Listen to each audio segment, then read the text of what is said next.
Hi everyone, welcome to Must Read Monday. My name is Dabney. I'm the young adult librarian with Twin Lakes and I use they, them pronouns. For today's episode, I'm going to be talking to you about one of my all-time favorite authors, Maggie Stiefvater. If you've been watching any of our past Must Read Monday videos, you've probably heard me talk about her. I think my very first video over a year ago was actually talking about the Raven Cycle books. So yes, we are getting into her books because they are perfect for the Tales and Tales summer reading theme because all of her books involve animals, some more than others. And some reasons I love them, they are fantasy, but they're set in our world, so it's kind of like magical realism. There's fantastical elements, whether that's werewolves or horses that come out of the sea, people turning into owls, people manifesting dreams into reality, or magic coming from the ley lines. There's lots going on in these books. So let me show you which ones we're talking about specifically today. And we're going to be doing them in publication order. This is not like her complete canon of works. She's written other things, including graphic novels and like middle grade. She's written short story collections and another series about fairies, like the Fae, that was before these books came out. So if you look in the video notes, I'll be sure to give you a rundown on all the books you can check out from our library and the books that you can also get online through Hoopla and Libby. Okay, so first we're starting out with Shiver, and this is a book series, Wolves of Mercy Falls. So if you come into our young adult collection at the Mary Vinson or the Hancock branch, and if there is a book in a book series, we have it labeled for you so you can find that easily on the shelf and know where to begin and know what to get next. I don't know if I read Shiver before or after the Raven Cycle, but I love them. One thing is I love the classic covers, and I love that the font color changes based on the book you get and the book's color scheme on the cover. So this is like a very nice blue text. And this is the werewolf series, but it's not like any werewolf series. I've read the wolves in this series actually change based on the temperature. So when it's warm, they are human, and when it starts getting cold, like they can't control it, they'll shift back into wolves. So it's amazing. Let me just read you the little blurb on the jacket. The cold. Grace has spent years watching the wolves in the woods behind her house. One yellow-eyed wolf, her wolf, watches back. He feels deeply familiar to her, but she doesn't know why. The heat. Sam has lived 2 lives. As a wolf, he keeps the silent company of the girl he loves.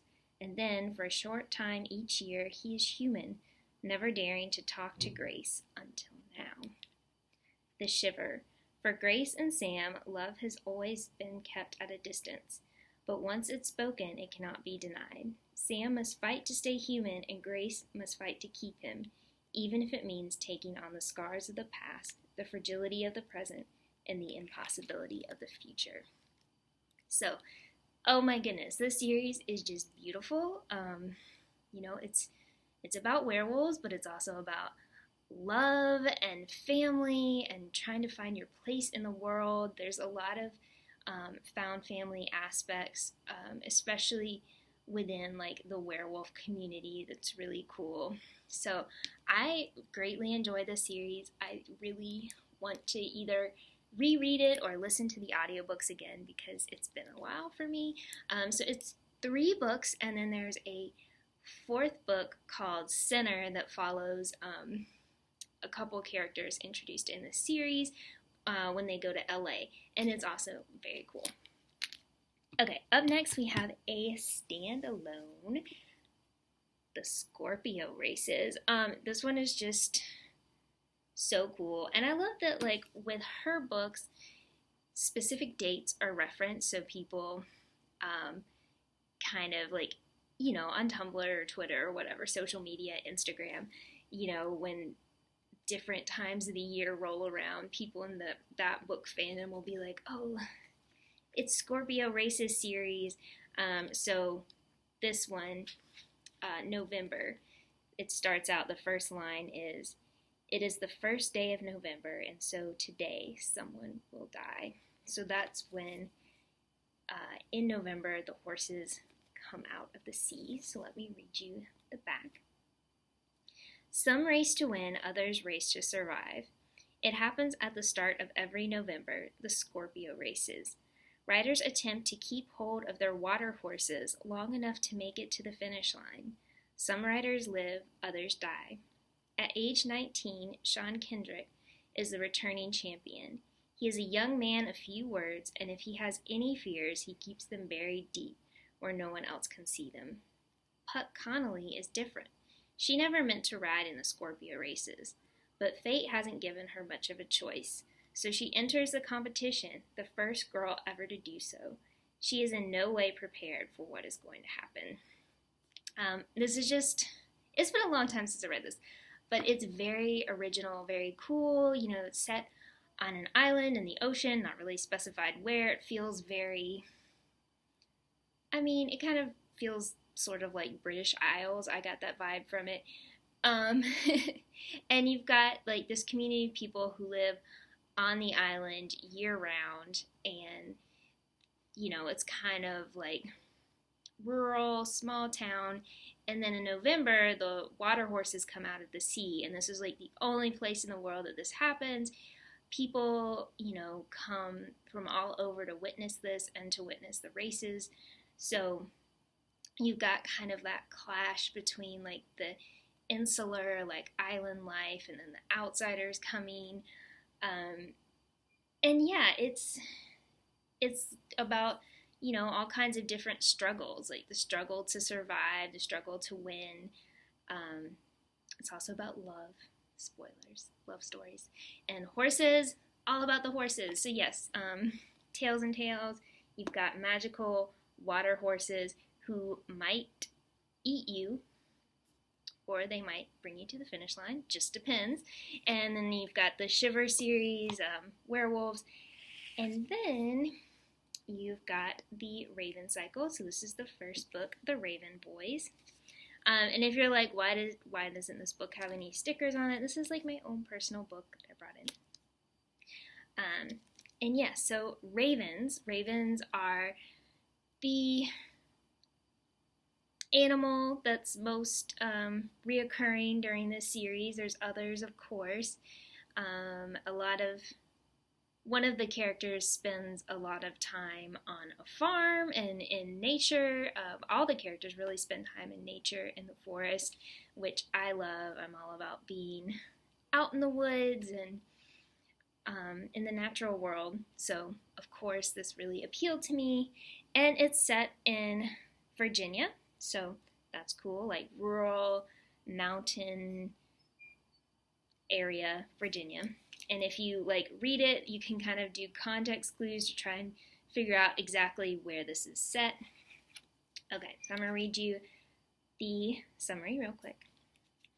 There are 2 reasons a non-seer would see a spirit on St. Mark's Eve. Either you're his true love or you killed him. Every year, Blue Sargent stands next to her clairvoyant mother as the soon-to-be-dead walk past. Blue never sees them until this year, when a boy emerges from the dark and speaks to her.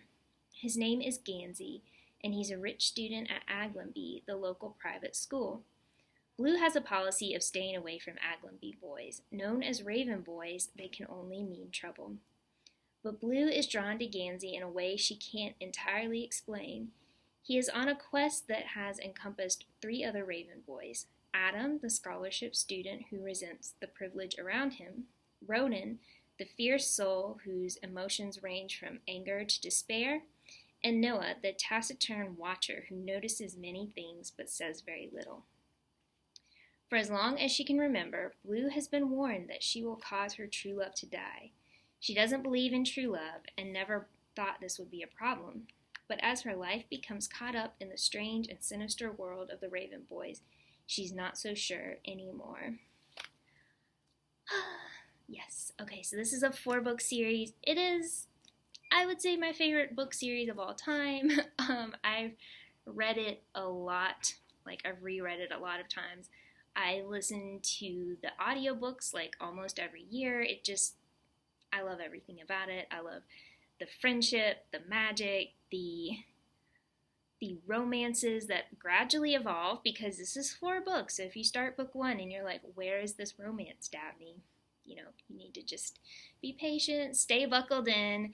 And I think the series, it starts on, let me check the page. I want to say it was April 24th, St. Mark's Eve. So that's when the book starts, and it takes you through, I believe, November of the same year. So in the 4 books, you travel that amount of time. What is time? It's circular. It's weird. Anyways, highly, highly recommend, if you want to be my best friend for life, read The Raven Cycle and come talk to me about it. And then I'm going to skip ahead a little bit, because Call Down the Hawk is the first book in the Dreamer Trilogy, and so this is a series that continues on where the Raven Cycle leaves off, but it focuses on Ronan Lynch, who's one of the main characters in the Raven Cycle. It focuses on him and his family, and so I don't really want to say more about that because of spoilers if you haven't read the Raven Cycle. It's really great, and also I'm like, yes, more animal tie-ins right in the title. Call Down the Hawk with a hawk. Yes, I'm loving it. The second book, Mr. Impossible, just came out last month, and so we've got all these books in the library. You can check them out and read them, and then have a fan moment with me. And then this is another standalone. So this one was written between the Raven Cycle and the Dreamer Trilogy. This is All the Crooked Saints. And yes, I'm going to read you the little summary. Oh, and she signed it. Well, I think she signed all of my books almost. But look, the little owl. My heart. Okay. Here's a thing everyone wants, a miracle. Here's a thing everyone fears, what it takes to get one. Any visitor to Bichoraro, Colorado, is likely to find a landscape of dark saints, forbidden love, scientific dreams, miracle-mad owls, estranged affections, 1 or 2 orphans, and a sky full of watchful desert stars. At the heart of this place, you will find the Soria family, who all have the ability to perform unusual miracles. And at the heart of this family are the 3 cousins longing to change its future.